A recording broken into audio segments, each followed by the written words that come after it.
This is the Sigma 105 art lens. Let's get started.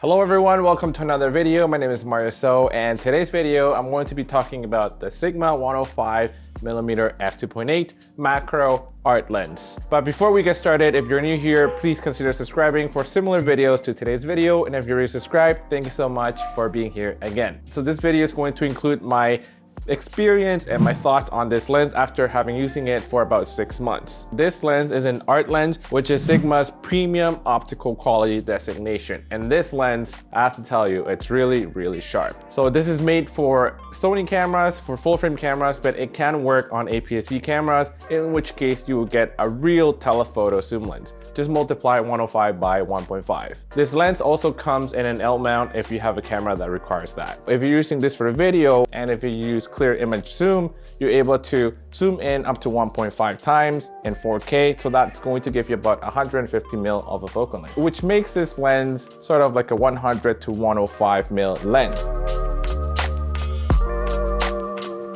So this lens comes at about $799. So it's under $1,000, which makes it sort of like medium to budget range since it's under $1,000. And it's also worth noting that it's about $300 cheaper than its Sony equivalent, the Sony 99mm macro f2.8. So if you wanted to save some money, this is available. I have to say that I've really been enjoying using this lens, and I really love the versatility of this lens. I love that I'm able to get macro shots since it's a macro lens. It has a 1:1 magnification ratio. And I also like that it's a 105mm f2.8, which is really nice for portraits as well. And as opposed to the 70 to 200s, this is actually not too heavy and not too long.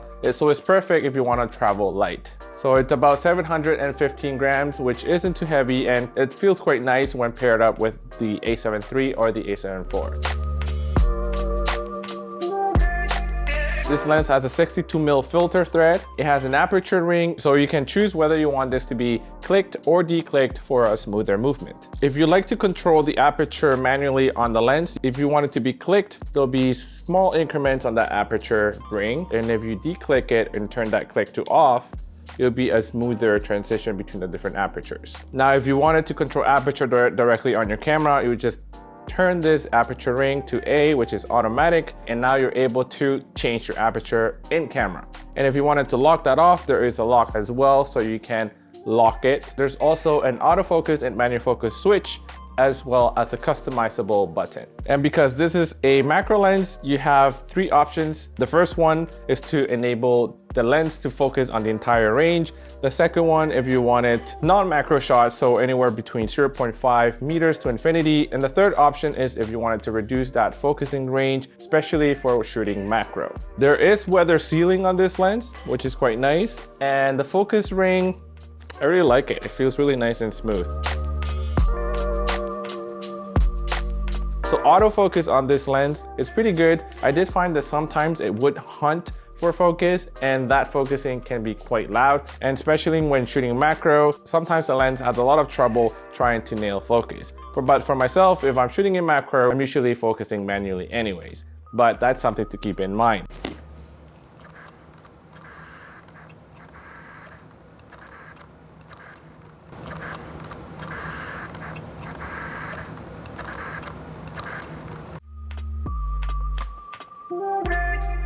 I found that this lens was actually very sharp, even wide open at f2.8. It was pretty sharp all throughout the image. And even at different focusing distances, this lens was very sharp all around. And from these images, you're able to see what I'm talking about. I really like the optical quality that this lens gives you. Even at macro, you can see how this lens performs as well.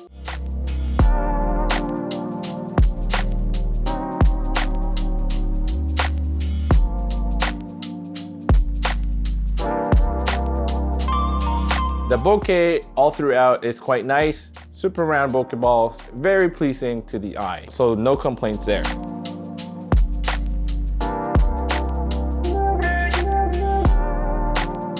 I didn't find this lens to have a lot of fringing or chromatic aberration. It was actually quite well controlled, and the flares, sun flares, were pleasing. They were not super strong or super distracting. Also, in terms of distortion, this lens didn't have it. I didn't notice it. And even if it does, you're able to correct that in Lightroom with the built-in effects for different lenses. So it's nothing to worry about even if you notice it. But for myself, I shot photos and videos with this and I didn't notice it at all.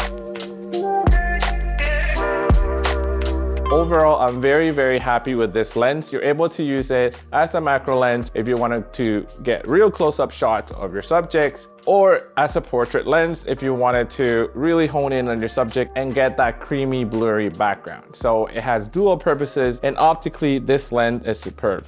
The one thing to keep in mind though is that this lens does not have image stabilization, unlike the Sony 90mm macro lens, but on the A7 III and on the A7 IV and on a lot of Sony full frame cameras, you get IBIS, in-body image stabilization anyway, so that will help even though this lens does not have its own image stabilization. So having used it for about 6 months, I have to say that I'm very impressed by the optical quality. I really like how it looks. It's super sharp throughout, and it's so versatile in many ways. And it's also very light compared to other lenses in a similar zoom range, which makes me a little bit more inclined to bring it with me when I'm out or when I'm on vacation or when I'm traveling, without all the extra weight of a 70-200. As you can see from these photos, I took this lens to medieval times. I was sitting maybe on the 5th row and I was able to get very close up with this lens.